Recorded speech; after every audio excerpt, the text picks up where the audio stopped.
we are not happy with the progress. And everyone can see that. And we feel it's everyone feeling that the contractor has no capacity to deliver this stadium at the stipulated time. But of course, you know, this is a government program, and the governments have procedures, and the due process has to be followed. And we are contemplating any eventuality. You know, there are exit clauses, but they have to be stipulated. We cannot do a roadside declaration and say that we are chasing the contractor today. But it's for him to prove that he should remain in Ruringu.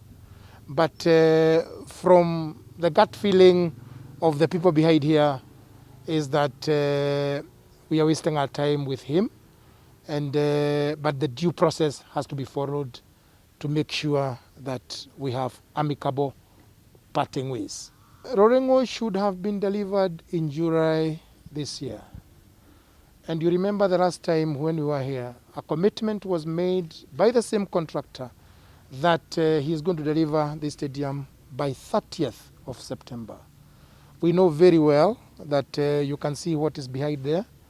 The capacity of delivering that on 30th of September is not there. So it's anyone's guess. If you can't keep your part of bargain, too bad. Yeah. We don't owe the contractor any money. The contractor should be here working, and if he has got issues, he should be raising those issues with Sports Kenya while he is working.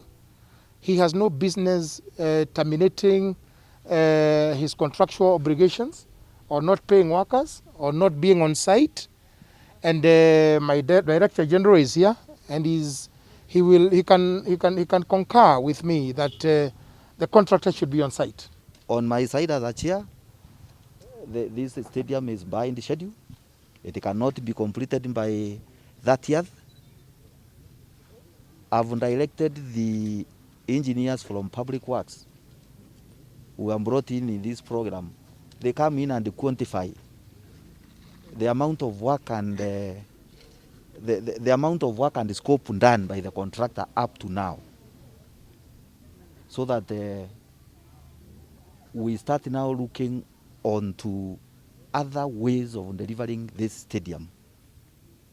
But I don't think this contractor at all has the capacity. We've been here for many meetings, talking to this contractor, him even promising himself on the seriousness also he's having, and promising that he will do it. But now when you come up on a morning like this, and even workers are not there, and when you ask workers, they are telling you they have not been paid for 3 weeks. It is not the county commissioner to pay the workers, neither the Sports Kenya, because they have records of the amount of money they have advanced to him. So we are moving on to make decisions based on what we can see, so that before 30th we are appropriately advised, and the Sports Kenya will also come up with a way so that we can deliver this program as envisaged.